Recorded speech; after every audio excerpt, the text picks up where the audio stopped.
Irmãos, nós precisamos dos anjos aqui. Aqui que nós temos problema, porque vivemos num mundo tumultuado, né? Complicado, dominado por Satanás. Jesus diz que Satanás é o príncipe deste mundo. Príncipe, ele governa este mundo. E ele tem um dos seus líderes, que é o deus Mamon, que é o deus das riquezas, é um principado. Ele coordena e controla as riquezas do mundo. E nós temos que aprender a lidar com esse mundo espiritual que nos é contrário. Para isso nós temos os anjos, e a Bíblia diz, lá em Hebreus, capítulo 1, verso 14, que os anjos são espíritos ministradores, isto é, servidores. Ministrar é servir. Enviados, já foram enviados por Deus para servir os que vão herdar a salvação. Se você é um herdeiro da salvação, porque nasceu de novo, está em Cristo Jesus, você tem anjos a seu favor. Aprenda a usá-los, para eles desembaraçar aquilo que os homens não conseguem fazer. Mas eles vão lá e reverte aquelas coisas todas. Graças a Deus por esses dois testemunhos edificantes, porque glorificam a Deus e edificam também a nossa fé. Irmãos, eu sei que isso funciona, porque eu testei isto antes. A batalha espiritual funciona. Eu testei isso na nossa vida, na minha vida, a vida da Elizabeth, minha esposa, né, de uma maneira muito clara, antes de ensinar para os irmãos.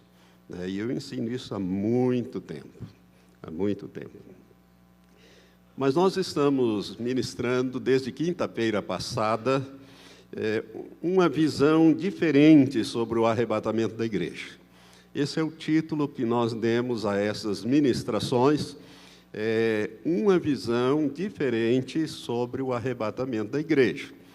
E eu já expliquei, se você não esteve na quinta-feira, se você não ouviu, entre no site da igreja, betelonline.com.br, ou então no meu site, que é www.valtenirporto, com W também, valtenirporto, tudo junto.com, você vai achar lá esse título, uma visão diferente sobre o arrebatamento. O pastor Giovanni já postou no YouTube, no nosso canal do YouTube, na nossa conta, e já está correndo. Muitos já pegaram, copiaram, colaram, colocaram em outros sites, blogs, já está andando por aí essa ministração. E é exatamente esse propósito, uma visão diferente, que eu conheço já há muito tempo, mas nunca ministrei.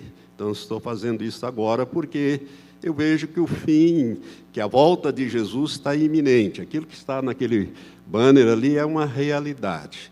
Jesus está na iminência de retornar. E na última quinta-feira nós encerramos falando sobre as duas chuvas, a chuva temporã e a chuva serôdia.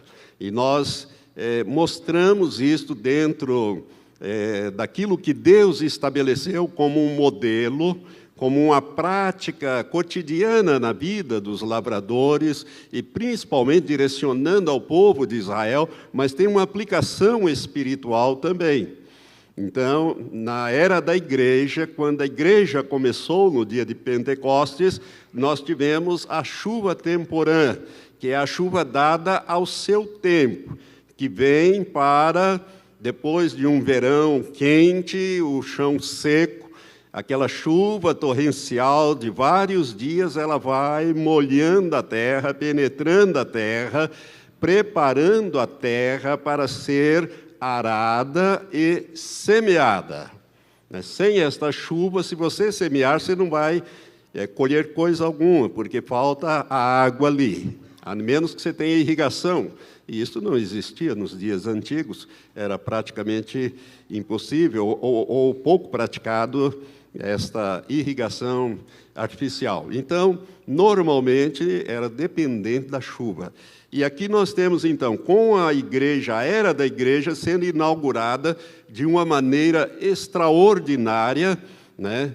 E naquele dia, diz a Bíblia, que foram batizados, não sei quantos se converteram, mas foram batizados quase 3.000 pessoas naquele dia de Pentecostes, naquela pregação de Pedro, completamente diferente. O Pedro da traição e o Pedro, né, do dia de Pentecostes. O apóstolo era o mesmo, mas a unção sobre ele e o batismo com o Espírito Santo fez toda a diferença, não só na vida dele, mas de todos aqueles 120 que ali estavam, e a igreja começou de maneira espetacular e foi prosseguindo, anos, décadas, né, com dificuldades, né, com lutas, porque começou a expandir muito e começaram também as perseguições. E nós vemos isso através da história. Irmãos, nós estamos vivendo agora, estamos chegando agora à época da última chuva, ou da chuva serôdia.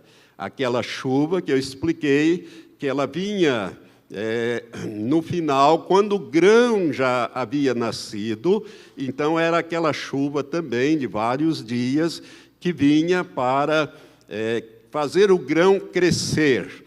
Ela vinha para granar o grão, né? Granar o grão e para também proporcionar o amadurecimento deste fruto. Então, o fruto que se colhia e se colhe é o fruto maduro, o fruto pronto, né? Granado, bonito. Então, Deus prometeu essas duas chuvas. E na história espiritual da igreja, nós temos o início em Pentecostes e temos o fim agora. E virá, então, esta chuva. Esse movimento já começou e nós vamos ver isto de uma maneira muito clara, né? Porque está chegando a hora, então, de nós vermos Jesus voltar para buscar a sua igreja. Então, este irmão, J. Leland, como eu expliquei, na quinta-feira passada, ele recebeu uma palavra de profecia na noite de 4 de agosto de 1964, e baseado ali nessa palavra que o Senhor dá a ele então escreveu aquele livrinho que eu mostrei, está aqui, eu tenho ele aqui, As Três Vindas de Jesus. Já falei sobre a primeira, estamos entrando então na segunda. Aqui, qual é essa segunda vinda de Jesus que ele fala? É Jesus voltando, então, para buscar os seus santos. Para buscar os seus santos. E aqui começam as diferenças.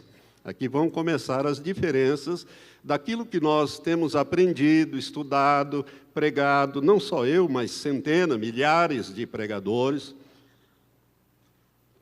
pastores falam sobre isso. Eu queria que você abrisse no livro do Apocalipse.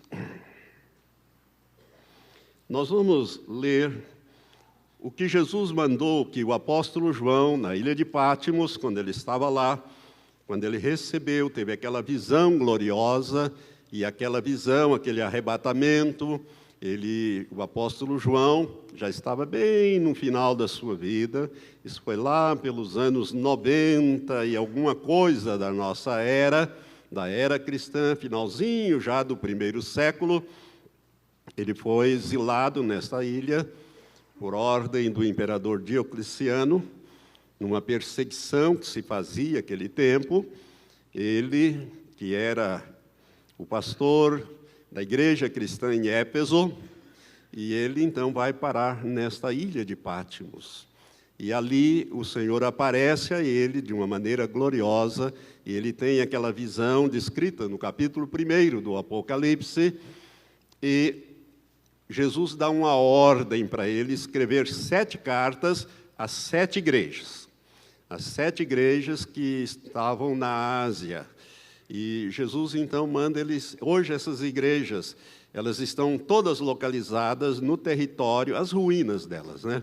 As ruínas dessas cidades estão localizadas no que nós conhecemos como a Turquia, né? Ao norte, na Turquia. Todas elas estão lá, as ruínas, e muita gente faz excursões e vão nas ruínas de Éfeso, de Esmirna, Filadélfia e outros lugares por lá. E Jesus manda escrever estas cartas, e ali Jesus traça um retrato da vida espiritual daquela igreja, mas aqui também, irmãos, nós temos profeticamente essas 7 cartas, as 7 igrejas, simboliza toda a era da igreja, do Pentecostes até o arrebatamento. Então, nós temos aqui, espiritualmente falando, 7 cartas que simbolizam esses quase 2000 anos, que já estamos encerrando, né? Porque o Pentecostes se deu logo após a subida de Jesus no 50º dia, e nós estamos nos aproximando dos 2000 anos, então simboliza este período, também simboliza tipos de igreja que sempre existiram e existirão durante a era da igreja. E aqui nós temos 2 igrejas que não existem repreensão para elas. Dessas 7, Jesus repreende 5, e algumas severamente, outras mais amenamente, vamos dizer assim, como usando a linguagem hoje, mais soft, né, de uma maneira mais light, né, mais soft, a linguagem da meninada. Mas o que eu quero dizer é que umas ele repreende mais severamente e outras menos severamente. Mas para 5 delas existe repreensão, mas 2 delas não. 2 delas só têm elogios e não têm repreensão. E vamos ler então a primeira, está no capítulo 2 de Apocalipse, a partir do verso 8, Jesus dá esta ordem e essa descrição desta igreja. A igreja de Esmirna. Esmirna significa perfume. É uma igreja onde os crentes eram o bom perfume de Cristo. O bom perfume de Cristo. Para aqueles que se salvavam e para aqueles que se perdiam. A Bíblia diz isso, que nós somos o bom perfume de Cristo. Nos que se salvam e nos que se perdem. Para a condenação ou para a vida. Esmirna significa perfume. E aqui está escrito, Jesus diz assim a João, ao anjo da igreja em Esmirna escreve, ou seja, ao líder da igreja na cidade de Esmirna escreve. Isto diz o primeiro e o último, que foi morto e reviveu. Conheço a tua tribulação e a tua pobreza, mas tu és rico. E a blasfêmia dos que se dizem ser judeus e não o são, porém são sinagoga de Satanás. Não temas o que hás de padecer. Eis que o diabo está para lançar alguns de vós na prisão, para que sejais provados, e tereis uma tribulação de 10 dias. Sê fiel até a morte, e dar-te-ei a coroa da vida. Quem tem ouvidos, ouça o que o Espírito diz às igrejas. O que vencer, de modo algum sofrerá o dano da segunda morte. Essa carta foi endereçada a Esmirna, e essa igreja representa a igreja dos primeiros séculos, a igreja primitiva. Nós temos aqui a igreja apostólica, né, como um todo, que veio no primeiro século, depois do Pentecostes, e foi seguindo, né, ela foi seguindo até por volta no início do 4º século. O início do 4º século se dá com a conversão entre aspas, do imperador Constantino. Ali pelo ano 300, bem no início ali, 308, 309 da era cristã, Constantino, que era o imperador de Roma, ele tem uma visão,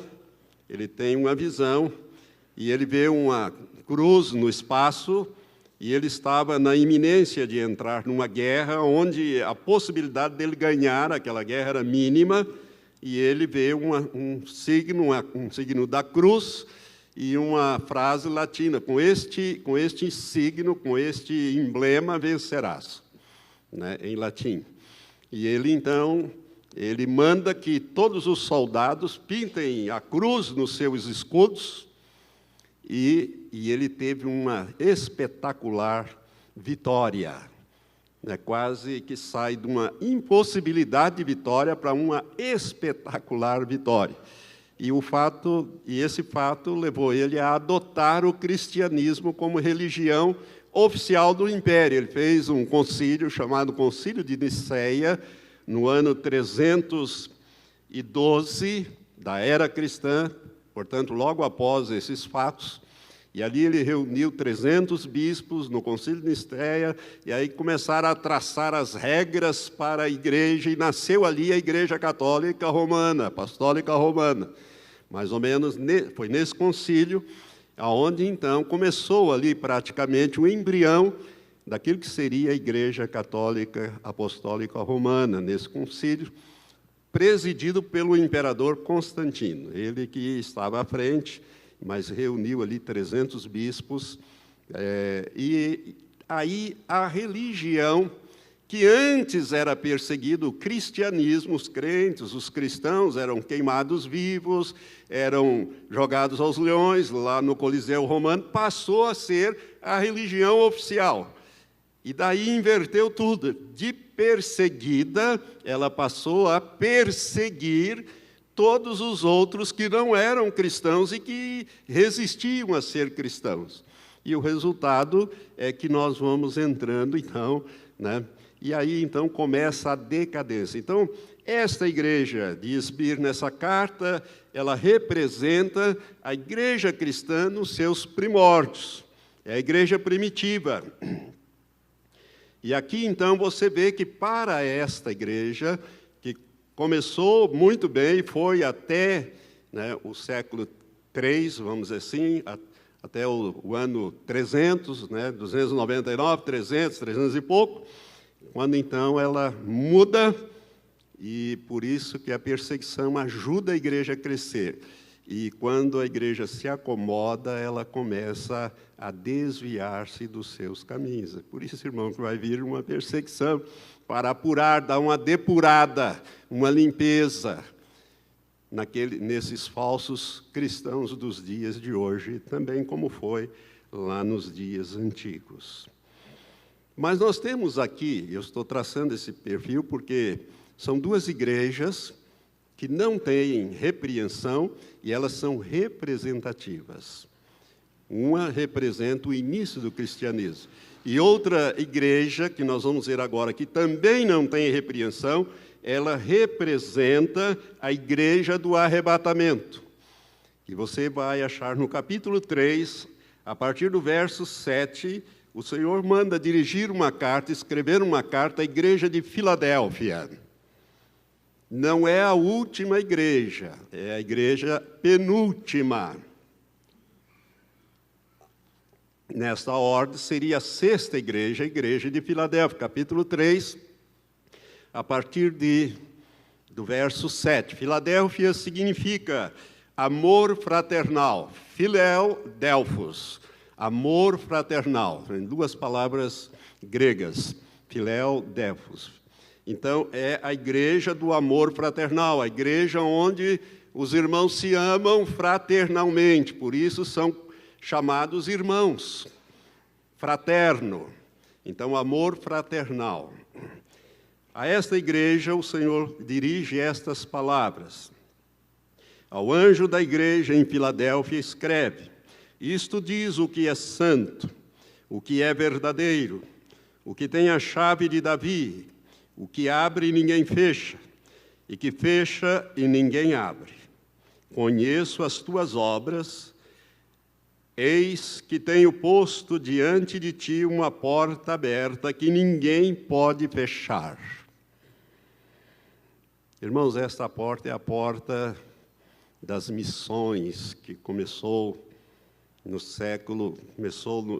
se intensificou no século XVIII e XIX. Eis que tenho posto diante de ti uma porta aberta que ninguém pode fechar, que tens pouca força, entretanto guardaste a minha palavra e não negaste o meu nome. Eis que farei aos da sinagoga de Satanás, aos que se dizem judeus e não o são, mas mentem, eis que farei que venham e adorem prostrados aos teus pés, e saibam que eu te amo.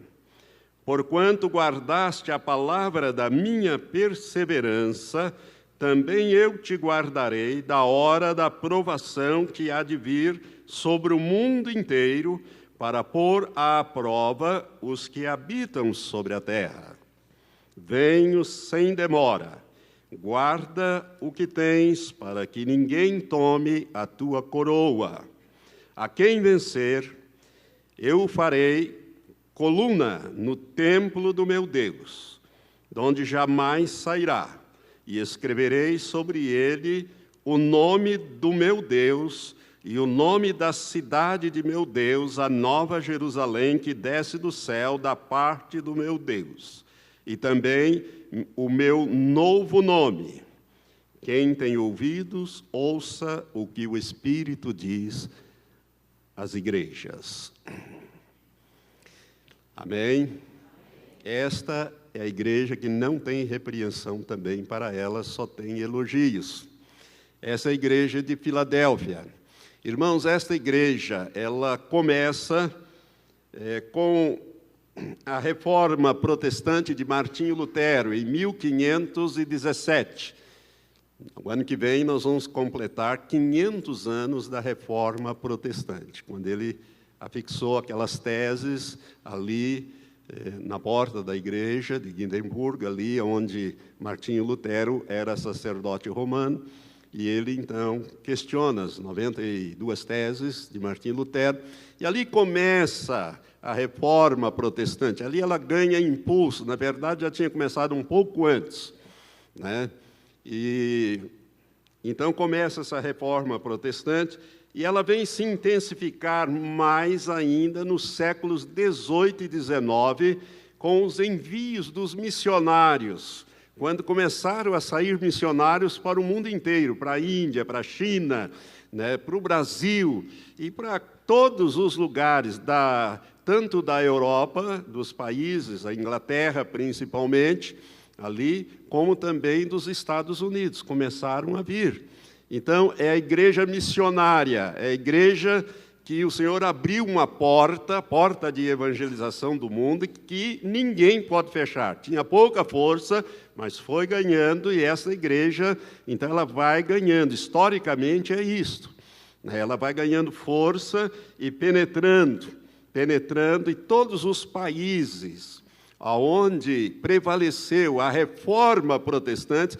Esses países se tornaram mais desenvolvidos, mais cultos. As pessoas aprenderam a ler, porque até então, né, até a reforma de Lutero, a Bíblia era em latim, era a Vulgata. E o povo não falava latim, o povo falava suas línguas locais. Mas aí, com a reforma, a Bíblia foi traduzida para o alemão, depois traduzida para o inglês, e vai por aí afora, e começou a ser lida e praticada, e o povo aprendia a ler para ler a Bíblia. Porque assim é que os países que adotaram a reforma protestante se tornaram os mais desenvolvidos até hoje. São assim. Você pode fazer isso, uma pesquisa, que você vai achar isso. Isso é sociologia, antropologia e outras coisas assim que você vai aprender como acontecem essas coisas. Então, essa segunda igreja, que representa a igreja do arrebatamento, a igreja que começa, então, a buscar a santificação, né, a buscar um compromisso pessoal com Deus, já não era mais uma prática religiosa, mas o cristianismo deixou de ter esse cunho de uma religião e se tornou uma realidade na vida das pessoas, e começou e Deus foi agindo através desta igreja, né, até que, no início do século XX, no dia 1º de janeiro de 1901, nos Estados Unidos, numa reunião de oração, aconteceu o batismo do Espírito Santo numa mulher. E assim começou ali um avivamento que vai ganhar força em 1906, é o chamado avivamento da Rua Azusa, lá nos Estados Unidos, com Willie Seymour e outros grandes avivalistas, e Deus começou a batizar com o Espírito Santo, trazer de volta aquela experiência lá do Pentecostes que havia se perdido ao longo desses séculos. Porque do século IV, início do século IV em diante, a igreja foi um declínio, é a chamada Era das Trevas. Era das trevas. Moral e espiritualmente foi quase que apagou, mas ela começou a reviver novamente ali com Lutero, e veio o século XVII, XVIII, né, foi o início do século XVI, XVII, XVII, né, os grandes descobrimentos e tal, e veio até que nós chegamos no século XX, e bem no início do século XX, muitos estavam buscando um avivamento espiritual aos moldes de Atos 2. E foi no dia 1º de janeiro. Eu não anotei o nome desta mulher, mas aconteceu lá nos Estados Unidos. Esta mulher foi batizada com o Espírito Santo, falou em línguas, e o Senhor começou a fazer essa obra ali, foi expandindo, e essas reuniões da Rua Azusa não cabia gente. Todas as cidades ali foram influenciadas, grandes curas, grandes milagres, e Deus agia de uma maneira espetacular. Era uma coisa assim extraordinária, o avivamento. Eu tenho um livro que eu gosto muito, chamado Eles Falam em Outras Línguas, que é escrito por alguém que viveu esta época, né, ali do início do século XX, e isto veio. Ali, irmãos, então, nascem as igrejas pentecostais, da origem às igrejas pentecostais. E hoje, o maior desenvolvimento do Evangelho está, o Evangelho na área da igreja cristã reformada, né, está no meio pentecostais. As grandes denominações são pentecostais, né, e não tradicionais. Tem as grandes nacionais, tradicionais, mas realmente dá início a o nascimento das igrejas pentecostais. Vem para o Brasil e nasce aqui a Assembleia de Deus e outras tantas igrejas grandes, tudo desse fruto ali da Rua Azusa. É ali que começa. Vai para a Inglaterra, nós temos ali vários fatos. Isso aí tudo é história da igreja, história eclesiástica, né? E aí, então, nós chegamos aos anos 60 e 70. Nos anos 60 e 70, há um reavivamento. E aí, então, começam a nascer as igrejas neopentecostais, as chamadas neopentecostais que nós vemos hoje ali. Aí, estão aí entre nós. E aí também começam os desvios doutrinários. Quando esse avivamento foi um despertamento, foi um avivamento que deveria ser aproveitado não só para a evangelização, mas de preparação da igreja para o final do século XX, haver o arrebatamento, aconteceu que entraram doutrinas estranhas, e uma das mais perniciosas foi essa teologia da prosperidade, que começou lá pelos anos 80 e vem até hoje, e que tem trazido tanto desvio, introduzido apostasias doutrinárias, e excessos e abusos, e essa coisa toda que nós conhecemos. Tudo isso é o quadro dessa igreja de Laodiceia, que é a igreja do avivamento. Então, nós aí já começamos a perceber a última, a sétima igreja, que é a igreja de Laodiceia, cujo o título, o nome, significa povo do juízo. A coisa aí já pega. Muda, né, de amor fraternal, que é a igreja de Filadélfia, para a última, que é a igreja de Laodiceia, aquela igreja que Jesus está fora dela. Ele diz: eis que estou à porta e bato. Agora ele está procurando individualmente. Se alguém abrir a porta, Eu vou entrar, vou cear, vou fazer comunhão com ele. A igreja, Jesus está fora dessa igreja. Essa é a igreja rica, que de nada tem falta, mas é pobre, cega e nua. A igreja de Filadélfia, a igreja que segue a Filadélfia, que é a igreja de Laodiceia, que é o tempo que nós estamos vivendo com esse desvio doutrinário. Mas o arrebatamento é com a igreja de Filadélfia. O povo que está sendo preparado e vai subir, ele tem que estar dentro desse propósito. Irmãos, o que se segue então agora é o juízo de Deus para mudar isso. Já que não foi feito, não se aproveitou aquele derramar do Espírito Santo que começou a ser derramado por volta dos anos 60, 70, até 80, começo dos anos 80, e ali começaram os desvios de apostasia, e criou-se toda essa confusão que nós vemos hoje, uma igreja rica, poderosa, mas uma igreja que o Senhor diz, olha, eu aconselho que de mim compre ouro refinado no fogo, colírio para que vejas, tecidos, roupas para que te vista e não se apresente a tua nudez.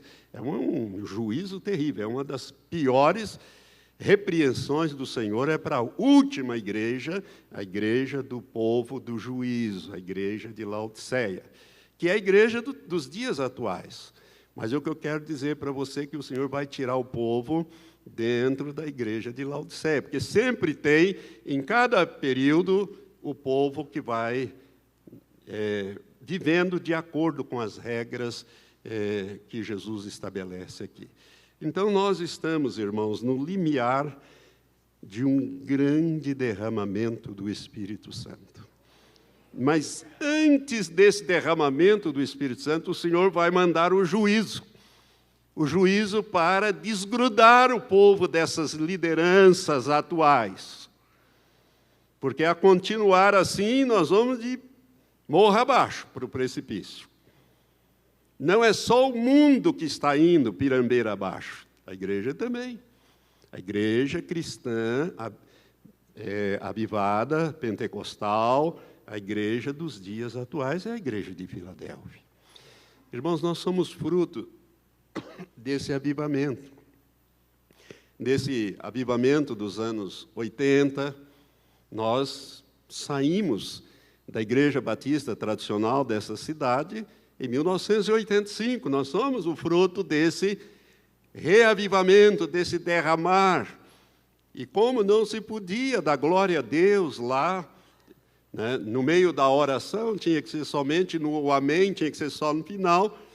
O Senhor foi trabalhando, incomodando, nos tirou um grupo pequeno, que hoje nós temos esta igreja, né? Uma igreja com mais de 1.200 membros ao todo. E aqui já passaram centenas, milhares que acenderam as suas tochas e foram incendiar em outros lugares. E essa palavra que é pregada aqui, ela alcança milhões de pessoas. Milhões através da internet, do YouTube, né? E todos os dias eu recebo comunicação de membros agradecendo o que é feito nesta igreja, a existência dessa igreja e o despertamento que as mensagens provocam. Então, nós estamos nesse processo. E agora, então, o Senhor vai mandar um juízo, e eu estou falando desse juízo aos domingos, de manhã e à noite, quando eu ministro, estou refazendo a grande tribulação, estou encaixando esse juízo que está chegando nesse período. E esse juízo é libertador para algum e punição para outro, não só para o ímpio, mas também para os que são justos, mas querem viver com um pé na igreja e um pé no mundo, as coisas não funcionam assim. Jesus foi muito claro em Mateus 6, quando ele diz, não podeis servir a dois senhores. Ou você serve a um ou serve o outro. Não dá para servir aos dois. Né? Então, nós estamos no limiar desses grandes acontecimentos, que nada mais é este juízo, que é a abertura do 6º selo de Apocalipse 6, que eu já tenho ministrado domingo de manhã e à noite, né, de Apocalipse 6, versos 12 a 17. Este juiz, irmãos, vai não somente mexer com a igreja, como nós a conhecemos, mas com o mundo inteiro, e o resultado deste caos global é que vai surgir o anticristo e a igreja será arrebatada. Amém? Você devia ter dito, glória a Deus, está chegando a hora de eu subir. Não se prenda a este mundo, nem às coisas materiais. Mude a tua agenda, como eu tenho ensinado. Priorize o reino de Deus, porque ele está chegando. O reino de Deus está chegando para ser implantado sobre a terra. J. Leland Earls, que é esse irmão do livrinho que eu mostrei na vez passada. Me pega esse livrinho ali, pastor Giovanni. Mais uma vez, não custa mostrar. Ele escreveu este... Obrigado. As três vindas de Jesus. Eu tenho, desde a noite que eu fui consagrado, em 1987, o irmão Jorge me deu esse exemplar.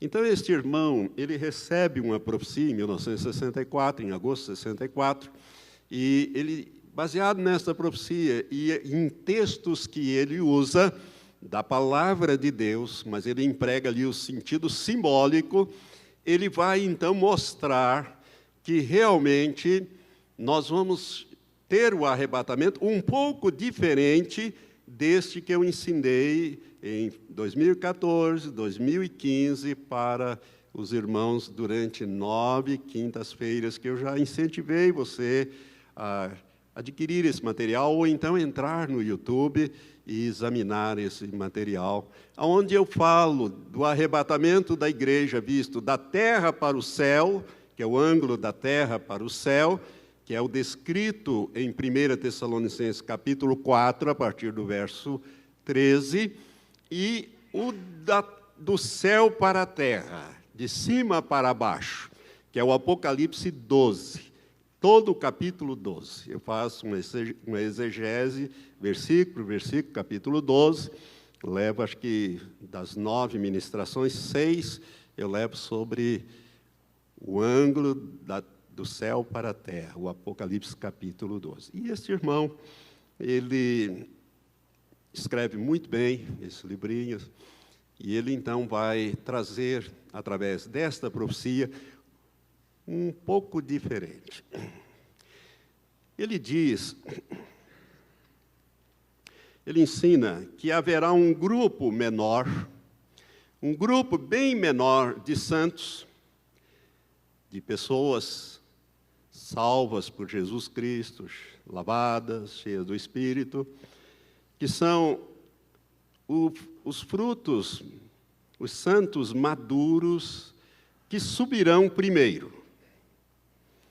Então, ele ensina, e eu vou mostrar isso em alguns textos da Bíblia, que um grupo bem menor vai subir primeiro. Não é a igreja, é um grupo de primícias. Você já ouviu falar essa palavra, primícias? Qual é a base para a gente entender isso, pastor? Vamos lá em Levítico, capítulo 23 de Levítico. O Senhor Deus instrui Moisés a escrever e a determinar para o povo. No capítulo 23, o Senhor fala das festas solenes, que nós chamamos de festas judaicas, mas Deus chama de festas dele. As festas do Senhor, portanto, são festivais, festas, ocasiões especiais que Deus estabeleceu. Ele diz, essas festas são minhas, e vocês, como povo escolhido, vão praticar estas festas. Olha, irmão, oxalá que a igreja adotasse também isso. Ainda que nós não estejamos na dispensação da lei, e sim da graça, mas nós somos o povo escolhido também do Senhor. Nós somos descendentes de Abraão pela fé, conforme ensina o apóstolo Paulo na carta aos Gálatas. Toda a carta aos Gálatas fala disso. E ao invés de ficar comemorando festas inconvenientes e erradas, aí nós deveríamos até nos pautar nessas festas solenes do Senhor. E Deus, então, ele fala aqui quais são as festas. A primeira delas, a Páscoa, né? E a segunda é a festa das primícias. E nesse capítulo 23, versos 10, 23 de Levítico, versos 10 a 12, diz assim, o Senhor fala através de Moisés.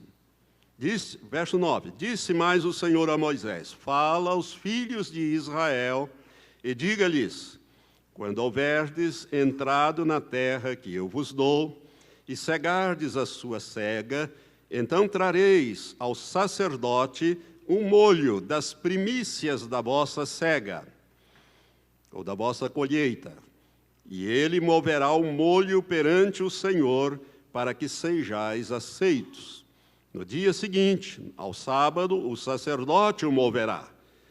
E no dia em que moverdes o molho, oferecereis um cordeiro sem defeito de 1 ano em holocausto ao Senhor. Irmãos, isso aqui é um símbolo de quem? De Jesus Cristo. Então ele diz que era para trazer, e aqui vai dizendo outras coisas mais sobre estas primícias. Mas esses versículos que eu acabei de ler são suficientes para você entender. Então, o que acontecia e acontece ainda em Israel? Depois que Israel foi restaurado, os religiosos praticam isso. Então, naqueles dias, Deus tinha estabelecido o seguinte, olha, quando vocês plantarem, quando crescer o fruto, que ele vai dar a chuva, né, a temporã e a serôdia, que é para granar o grão, garantir a safra, Deus fala disso, um pouco antes, e Deus disse assim, olha, eu quero que vocês colham do fruto maduro, daquelas espigas que amadurecem mais cedo, colham um molho, não é colher todas elas, é apenas um molho, um pequeno feixe, um molho, e tragam ao sacerdote.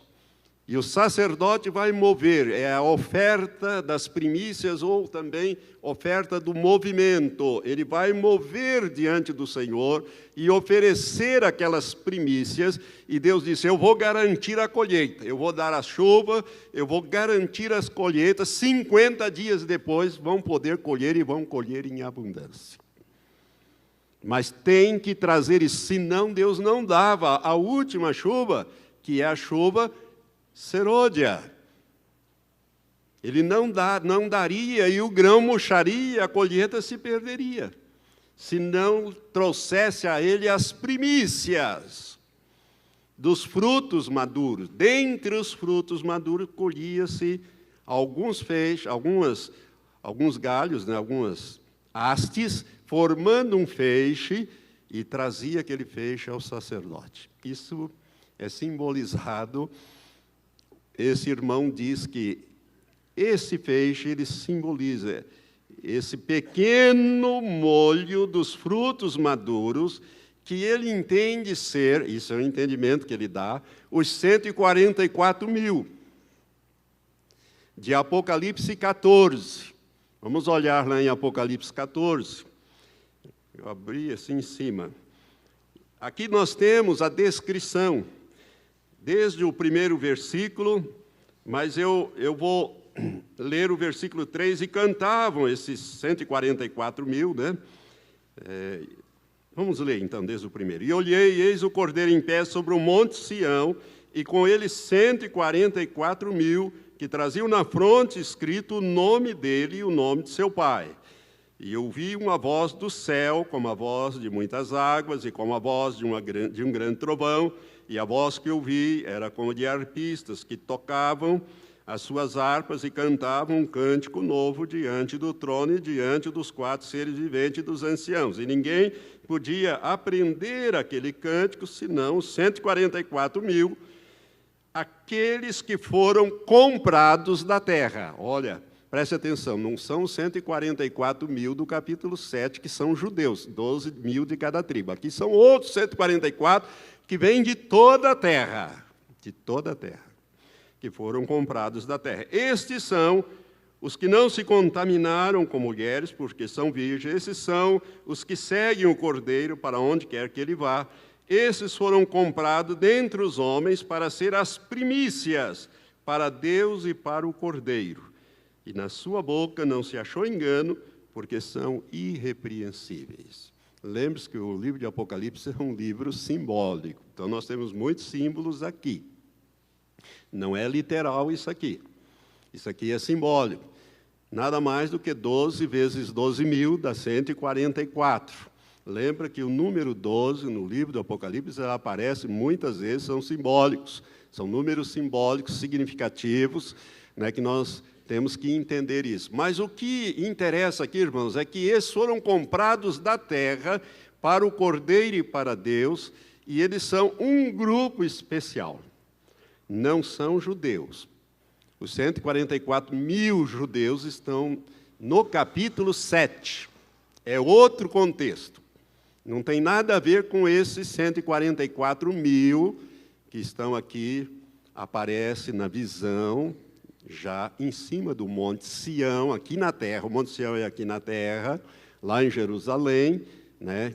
Da parte, Sião é um monte ensolarado, e ali estava a casa reinante de Davi, ou seja, o palácio do rei, né? O outro monte é o Monte Moriá, onde estava o templo.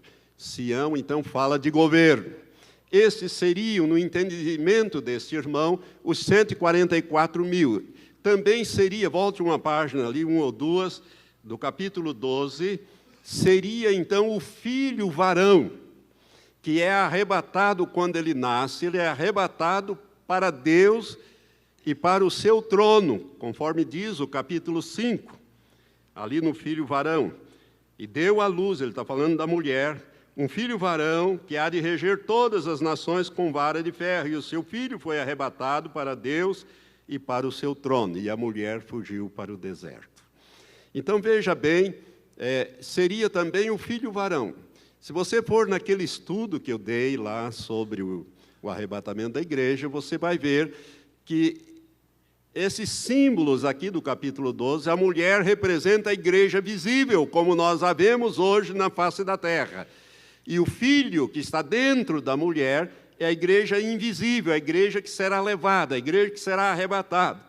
E quando há o nascimento, a separação, esta igreja que é separada, ela é levada para Deus e para o seu trono. Ela vai reinar com Cristo, Cristo é a cabeça, essa igreja é o corpo, e vai reinar com Cristo sobre todas as nações com varas de ferro, conforme promessa de Jesus em Apocalipse 12, capítulo 2, verso 26 e 27.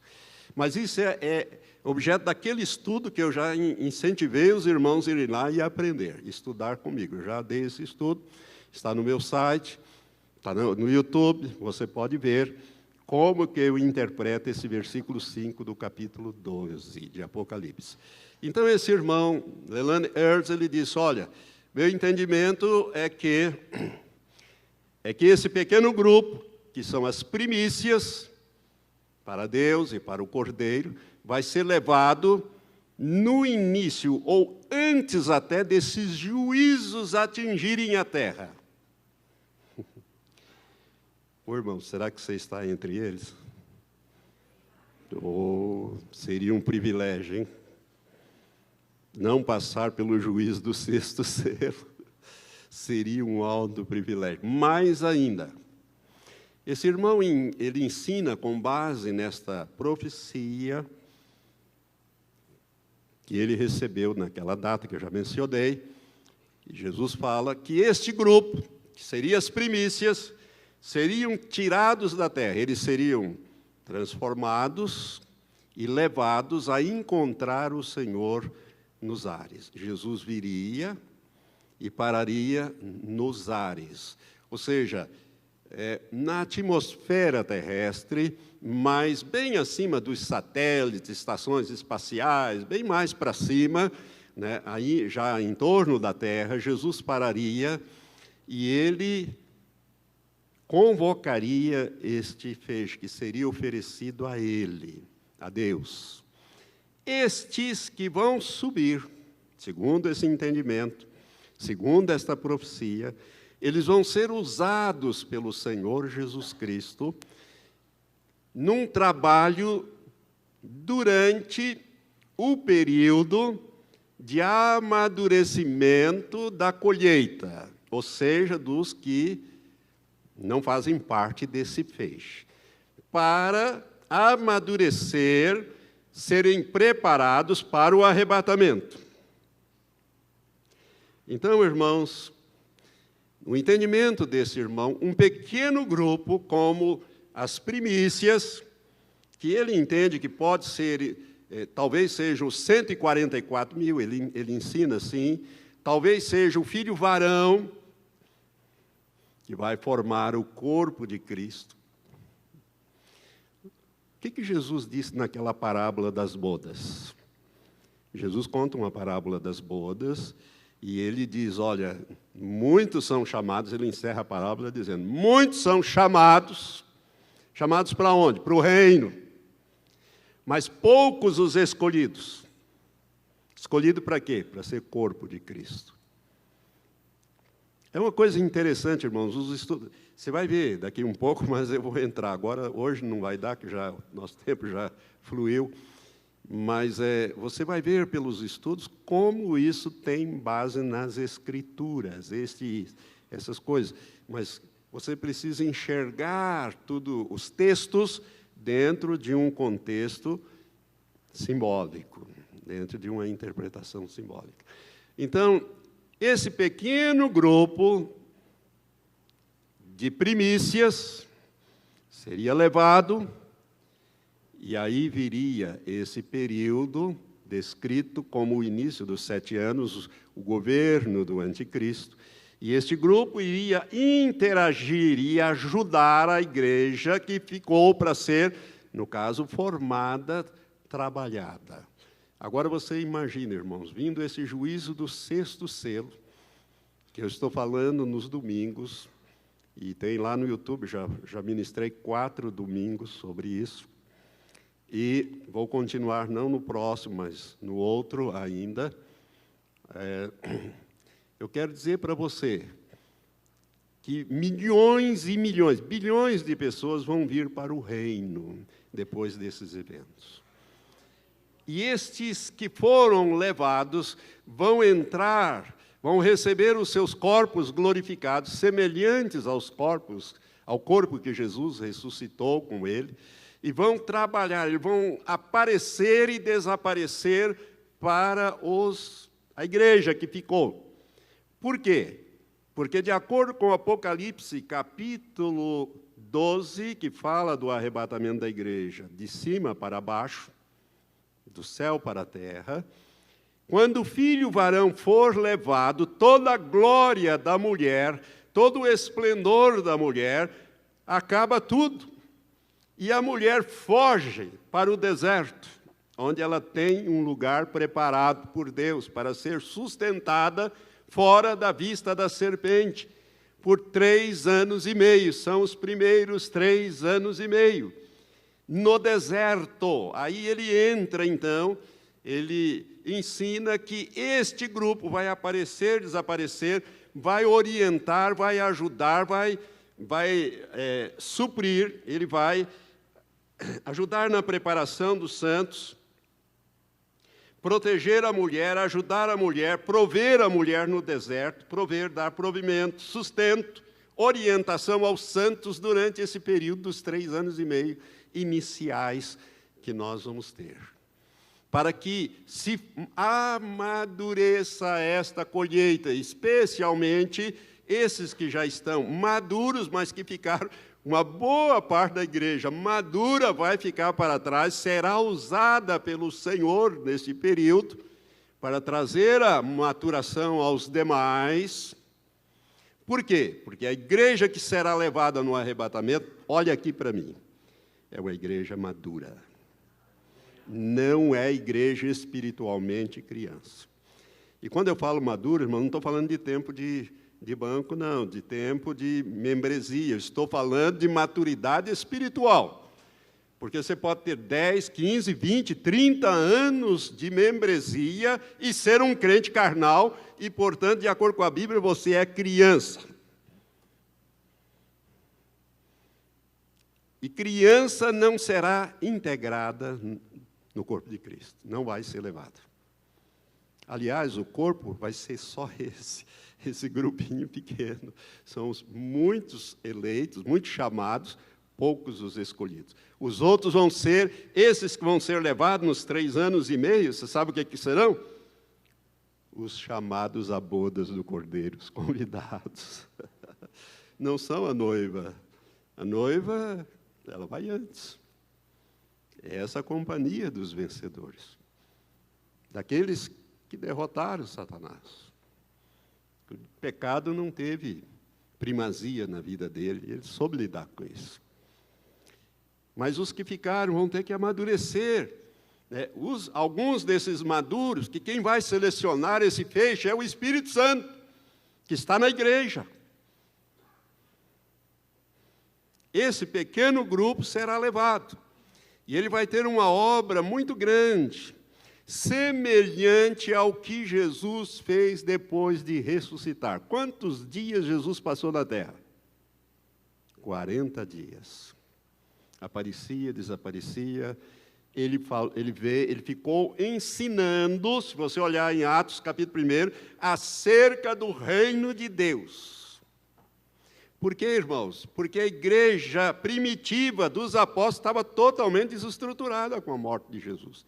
Perseguida, assustada, escondida no cenáculo, onde Jesus havia, aonde vai nascer a igreja. Tomé não estava lá quando Jesus apareceu, 8 dias depois que ele se reuniu novamente. O Pedro achou melhor ir pescar, e vou pescar, e aí uns outros disseram, eu também vou e tal. Olha como é que estava desestruturada a igreja. Jesus passa a reunir com os seus discípulos, aparecia e desaparecia, mas aí ele já estava no seu corpo glorificado, ele estava completamente diferente daquele Jesus que ele andou com eles. 40 dias. 40 é um tempo de provação na Bíblia. Toda vez que a Bíblia fala 40, ela está falando por isso 42 meses. Os 3 anos e meio dão 42 meses. E o Senhor diz, eu vou abreviar aqueles dias, senão nenhuma carne vai se salvar. Pode ser essa abreviação? Pode ser nesse período. Pode ser nesse período. Irmãos, é uma coisa gloriosa quando você começa a entender esse simbolismo. Né? Me permita, eu quero terminar essa parte. Então, estes vão subir, vão receber um comissionamento especial, vão estar nos seus corpos, vão aparecer e desaparecer para a igreja, vão orientar a igreja nos dias, vão proteger a igreja, não são anjos, se você olhar, a Bíblia diz que a terra acudiu a mulher, vem aquela perseguição do anticristo, esses vão aparecer e desaparecer, e dizer, olha, é por aqui, é por ali, nós vamos para cá, nós vamos para lá, vamos fazer isso. Senão a igreja é dizimada, mas ela é preservada no deserto. Deserto é tempo difícil, tempo de dificuldade. Você vai ver os milagres que vão acontecer, multiplicação de comida, vai ser curas, não tem médico, não tem hospital, não tem nada disso, mas tem o médico dos médicos e o poder de Deus operando. Pode ter certeza disso, irmão. Eu tenho uma convicção disso no meu espírito que você nem não imagina. Por isso que eu falo essas coisas. Você vai ver o que Deus vai fazer nesses 3 anos e meio. E vai usar se esse ensino de J. Leland, baseado naquela profecia que Deus deu para ele, estiver certo, vai ser dessa maneira. Por isso que eu estou ensinando. Eu nunca ensinei isso antes para não criar confusão. Mas como eu pressinto que o tempo chegou e poderá ser deste jeito, então nós vamos ter um grupo muito pequeno que vai ser levado de toda a terra, e este grupo vai ser comissionado e ele vai aparecer, desaparecer. Lembre-se que quando Jesus ressuscitou, ele estava diferente. Nem os seus discípulos conseguiu identificar ele. Os 2 de Emaús só conseguiram na hora que ele partiu o pão. Ou seja, no momento em que ele pegou o pão e começou a rasgar aquele pão, apareceram os sinais dos cravos daquele dia. Quando eles identificaram, ele desapareceu na frente deles. Aí ele diz, por isso que nos ardia o coração, quando pelo caminho ele nos falava e ensinava. E Jesus chamou a atenção, tardos de entendimento, até quando vocês vão ficar com essa cabeça dura? Será que vocês não enxergam as coisas? E ele então, aí eles voltaram de noite mesmo, com os riscos que era viajar de noite. Voltaram, e quando eles chegaram e fizeram o relatório naquela noite, no começo daquela noite, fizeram o relatório para os 11 que estavam ali reunidos, trancados, Jesus aparece no meio deles e diz, paz seja convosco. Que maravilha, irmãos. Os discípulos ficaram assustados, é um fantasma, peraí, está diferente, que negócio é esse? Jesus disse, eu não sou um fantasma, veja que eu tenho carne e ossos, não sangue, mas carne e ossos. E tem alguma coisa para comer? Deram a ele. Alguma coisa ele comeu na presença deles.